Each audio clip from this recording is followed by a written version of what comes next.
Hi, welcome to my channel. Telangana రాష్ట్రంలో ఇందిరమ్మ ఇళ్ల కోసం వెయిట్ చేస్తున్న ప్రజలకు ఈరోజు వచ్చిన అప్డేట్ ఏంటనేది తెలుసుకుందాం.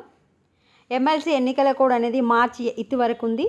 మార్చి 10 తర్వాత మనకు ఇందిరమ్మ ఇళ్ల లబ్ధిదారుల జాబితా రిలీజ్ చేసే అవకాశం ఉంది. అదేవిధంగా చాలామంది పేదవాళ్ళు డబుల్ బెడ్రూమ్ ఇల్లు ఇప్పిస్తామంటే దళాలకు డబ్బు ఇచ్చి మోసపోతున్నారు. అలా డబ్బు ఎవ్వరికి ఇవ్వద్దు. డబ్బులు తీసుకొని ఇందిరమ్మ ఇండ్లు ఇచ్చే ప్రక్రియ అనేది ఇప్పుడు లేదు. అధికారులే గ్రామాల వారీగా గ్రామ సభలలో అర్హులను సెలెక్ట్ చేసి ఇస్తున్నారు.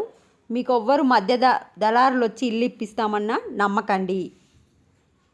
కాంగ్రెస్ పాలనలో సొంతింటి కల సాకారం. అర్హులందరికీ ఇందిరమ్మ ఇండ్లు ఇస్తాం. దళారులకు డబ్బిచ్చి మోసపోవద్దు. లబ్ధిదారుల ఇళ్లకు ముగ్గు పోసి భూమి పూజ చేస్తున్న ఎమ్మెల్యే గారు.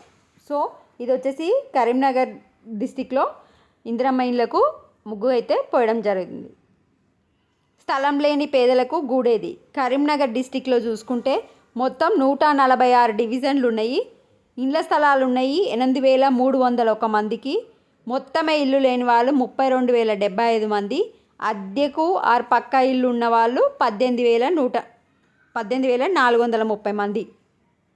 ఇక్కడ ఒక పిక్చర్ వేసిరు కదా, అది ఇందిరానగర్లో గుడిసెలో నివాసం ఉంటున్న పేదలు. వార్డుల వారీగా చూసుకుంటే చొప్పదండిలో మొత్తం 14 వార్డులలో L1లో వచ్చేసి 976 మంది, L2లో వచ్చేసి 916 మంది, L3లో వచ్చేసి 831.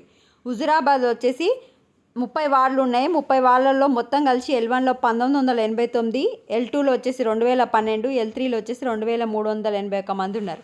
జమ్మికుంట వచ్చేసి 30 వార్డులు ఉన్నాయి మొత్తము. L1లో 2,506 మంది, L2లో 2,421 మంది, L3లో వచ్చేసి 2,646 మంది. కొత్తపల్లి వచ్చేసి 12 వార్డులు ఉన్నాయి. L1లో 482, L2లో 748, L3లో వచ్చేసి 451. మొత్తం కరీంనగర్ చూసుకుంటే మొత్తం 66 వార్డులు.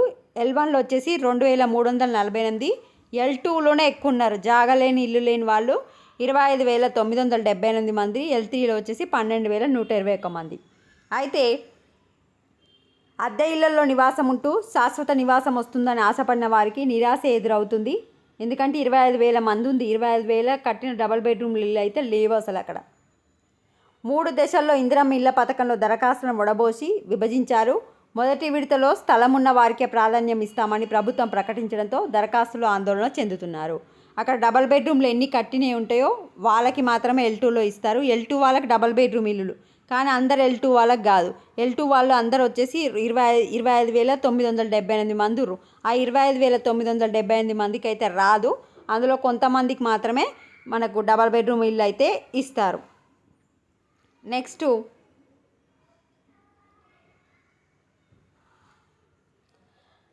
Room rents